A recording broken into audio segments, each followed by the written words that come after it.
नमस्कार, मैं हूं अरिसुदन और इस पॉडकास्ट में हम बात करते हैं डॉक्टर हरिवंश राय बच्चन की मधुशाला की, उसके सार की, सारांश की, भावों की, उसके अर्थों की, भावार्थों की और उससे जुड़े कुछ किस्से कहानियों की।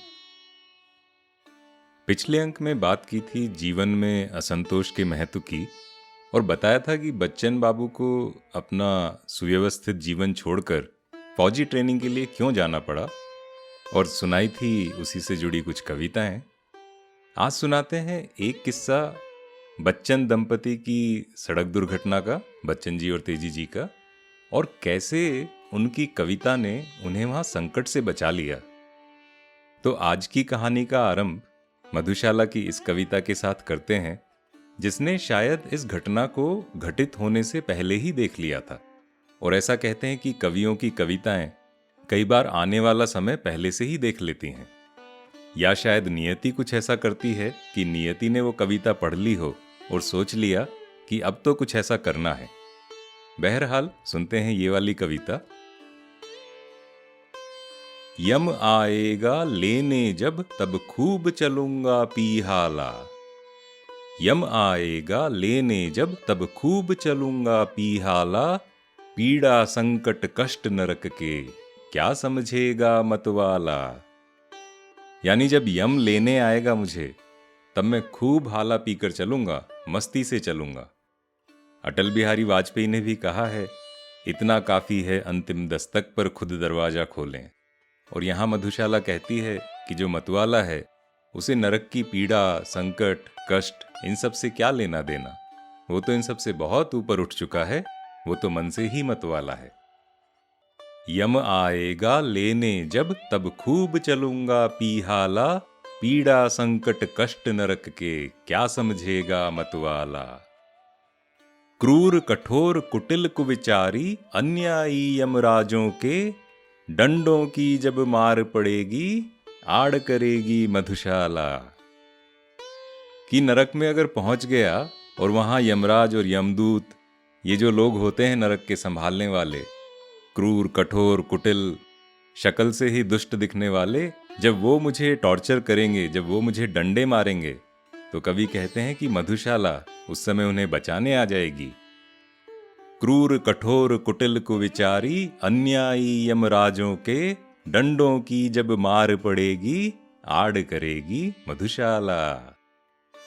तो जो इंसान मतवाला है, जो सुख दुख पीड़ा कष्ट स्वर्ग नरक इन सब के जंजाल से बाहर निकल चुका है, उसका क्रूर अन्यायी समाज या सरकार ये क्या बिगाड़ लेंगे। ऐसे इंसान पर जब अत्याचार होता है तो उसे बचाने के लिए तो स्वयं मधुशाला, स्वयं नियति, सारी सृष्टि खड़ी हो जाती है। किंतु साथ में ये भी कहते हैं कि यदि हम प्राकृतिक सामाजिक नियमों के अनुसार काम ना करें तो उसका दंड भी भोगना पड़ सकता है। ऋग्वेद में एक पंक्ति है, मधुवाता ऋतायते मधुचरंती सिंधवै माध्वीर्नः संतोषधि। यानी कि सृष्टि के नियमों के अनुकूल चलें तो वायु मिठास लाती है, नदियां मिठास लाती हैं, वनस्पतियां मीठी हो जाती हैं। तात्पर्य, मानव जीवन को शारीरिक सामाजिक प्राकृतिक नियमों के द्वारा संचालित करो। शारीरिक नियम तोड़ा तो हॉस्पिटल में जाएंगे, सामाजिक नियम तोड़ा जेल जाना पड़ सकता है, और प्राकृतिक नियम तोड़ा जैसा कि आजकल हम सभी कर रहे हैं तो प्राकृतिक आपदाओं का सामना भी करना पड़ेगा। और देखिए कई जगह पर ट्रैफिक पुलिस कितनी सख्त होती है। तो जहां तक डंडों की बात है, मधुशाला ने तो कह दिया कि डंडों की जब मार पड़ेगी आड़ करेगी मधुशाला। किंतु सड़क के नियम तोड़ते पाए गए, सामाजिक नियम तोड़ते पाए गए तो पुलिस के डंडों की मार अवश्य पड़ सकती है। और वहां बचाने यदि मधुशाला ना ही आए तो ज्यादा अच्छा है, वरना DUI यानी ड्रंक एंड ड्राइव का केस भी लग सकता है। लेकिन फिलहाल सुनाते हैं एक कहानी जब मधुशाला वाकई अपने कवि को बचाने के लिए प्रकट हो गई, और वो कैसे हुआ। ये कहानी है बच्चन जी की आत्मकथा दशद्वार से सोपान तक से। एक बार की बात है, बच्चन जी और तेजी जी अपनी कार से दिल्ली से बरेली जा रहे थे। साथ में एक परिचित भी थे जिन्हें बच्चन बाबू अंकल बुलाते थे। तो अंकल ही ड्राइव कर रहे थे और बच्चन बाबू कहते हैं कि ऐसा ड्राइव कर रहे थे मानो ड्राइवर नहीं पायलट हों, उस जमाने में 70 की रफ्तार के ऊपर। शाम का समय, रास्ता बिल्कुल साफ। अचानक से कहीं से एक भैंस सड़क पार करने के लिए भागती हुई आई और धड़ाक। पीछे बैठे बच्चन बाबू ने केवल देखा कि भैंस एक बड़े से गेंद की शक्ल में कोई 5 गज ऊपर उछलकर सड़क के बाईं ओर लगभग 20 गज की दूरी पर जा गिरी। इतनी तेज रफ्तार पर भैंस से टकराकर कुछ भी हो सकता था। मोटर उलट सकती थी, पास के किसी पेड़ से भिड़कर चकनाचूर हो सकती थी, तीनों की हड्डी पसली चूर चूर हो सकती थी और इस दुर्घटना में मौत का तो बहुत बड़ा खतरा था। किंतु आंखें खोली तो देखा कि मोटर वो तो चारों पहियों पर सीधी खड़ी है। बस ये तीनों, बच्चन जी, तेजी जी और उनके अंकल, केवल ये तीनों चेतना शून्य हो गए हैं, एक तरह से हल्की सी बेहोशी। और जब इन सब की चेतना लौटी तो पहले तो टटोला कि हम सशरीर जिंदा तो हैं, या पता लगा कि मरकर प्रेत हो गए और प्रेत बने हुए एक दूसरे को देख रहे हैं। आश्चर्य की बात, सौभाग्य की भी, कि किसी को खरोंच तक नहीं लगी। बस गाड़ी आगे से पिचक गई और इंजन खराब हो गया, बाकी गाड़ी देखने में एकदम ठीक ठाक। किंतु अब कार को केवल टो करके ही आगे ले जाया जा सकता था। तो इसके पहले कि ये लोग सारी स्थिति को ठीक से समझ पाते, निर्णय ले पाते कि क्या करना है, क्या देखते हैं कि जो भैंस का मालिक है वो कहीं से प्रकट हो गया, बिल्कुल यमराज की तरह, और अपने साथ कहीं से 10-12 लठैतों को भी ले आया। इन लोगों को घेर लिया और धमकी देने लगा, बड़े आए मोटर दौड़ाने वाले, हमारी भैंस मार दी, अब 500 रुपये रखाए बिना ना हम तुम्हें यहां से जाने देंगे और ना तुम्हारी गाड़ी को। 500 रुपया उस समय में बहुत बड़ी रकम होती थी। बच्चन बाबू ने बड़ी विनम्रता के साथ उनसे कहा कि निकट के पुलिस थाने जाकर रिपोर्ट लिख देते हैं और आप हमें जाने दें, हम आपको रुपया जो है दिल्ली से भिजवा देंगे, क्योंकि साथ में इतना रुपया तो लेकर चलते नहीं हैं और हमारे पास है ही नहीं। लेकिन जो भैंस का मालिक था और जो लठैत थे साथ में, वो कहाँ मानने वाले थे। वो कहते हैं कि भैया हमें पुलिस वुलिस पे कोई भरोसा नहीं है, आप चुपचाप अपनी घड़ी, अंगूठी, गहने, बटुआ सटुआ जो भी हो यहीं हमारे सामने रखो, नहीं तो वरना ... अब स्थिति को बिगड़ते देखा तो ये तीनों बड़े चिंतामग्न हो गए, सोच रहे हैं कि क्या करें, कैसे बचें। लेकिन तभी जैसे एक चमत्कार हुआ। प्रभु प्रलाप सुनि कान, बिकल भये बानर निकर, आई गयो हनुमान जिमी, करुणा महम वीर रस। रामचरितमानस में तुलसीदास कहते हैं कि लक्ष्मण जब मूर्छित थे और हनुमान जी संजीवनी बूटी लेकर अभी तक नहीं लौटे थे, तो सब लोग बड़े टेंशन में थे, नर्वस थे, चिंता में थे।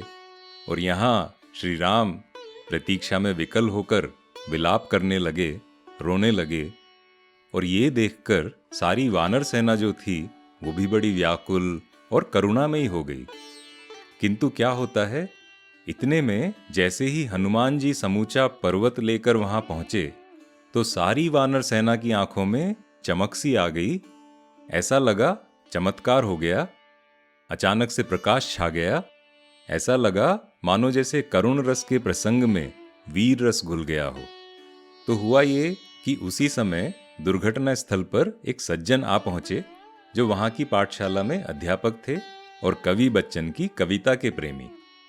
बच्चन बाबू को पहचानते ही एकदम भाव विभोर हो उठे और तुरंत गांव वालों से बोले, ये बहुत बड़े आदमी हैं, लोग इनके दर्शनों को तरसते हैं, तुम्हारा सौभाग्य है कि तुम इन्हें देख रहे हो, साक्षात देख रहे हो, और इनका सम्मान करने की जगह तुम इन्हें परेशान कर रहे हो। अरे इनके तो पांव छुओ, ऐसा अवसर तुमको जीवन में ना मिलेगा। अब गांव वालों के लड़के अध्यापक जी की पाठशाला में पढ़ते थे, उनका वहां बड़ा मान था, सम्मान था, और स्वर इतना दबंग कि विरोध में किसी की आवाज न उठी।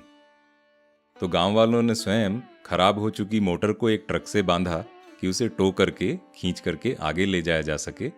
अध्यापक महोदय ने सुलहनामा करवाया, समझौता करवाया और सहमति हुई 300 रुपए की, जो बाद में कायदे से दिल्ली से भेज दिए गए थे। तो ये जो कृपालु सुहृदय अध्यापक महोदय थे, इनका नाम था पंडित शांति प्रसाद शर्मा।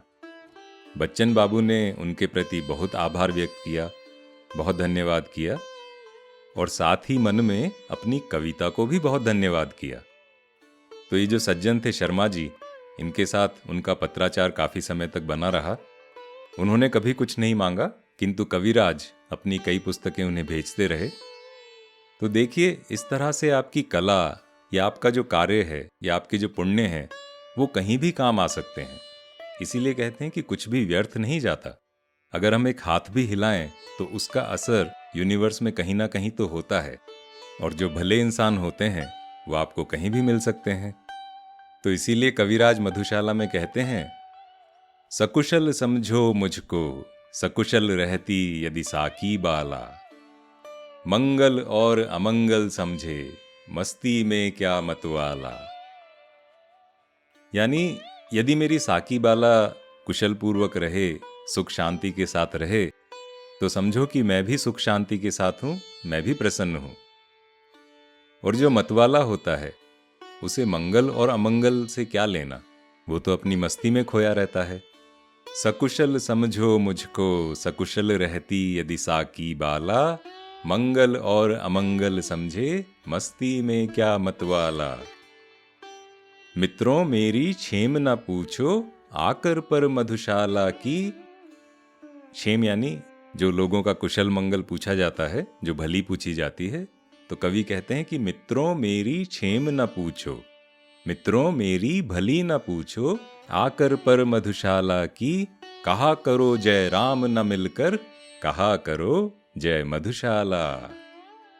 कहा करो जय राम न मिलकर, कहा करो जय मधुशाला। बहरहाल देश में तो जय श्री राम वाला माहौल है इन दिनों, लेकिन कवि कहते हैं कि उस समय तो वो केवल मधुशाला की जय कर सकते थे, क्योंकि वही उन्हें बचाने आई थी। और सोचिए, ये कविता लिखी जा चुकी थी 1930 के दशक में, और ये घटना हुई 1960 के आसपास। तो कविता ने बहुत पहले ही देख लिया था कि मधुशाला एक दिन अपने कवि को बचाने के लिए कहीं ना कहीं से प्रकट हो जाएगी, जैसे द्रौपदी की रक्षा के लिए श्री कृष्ण आ गए थे।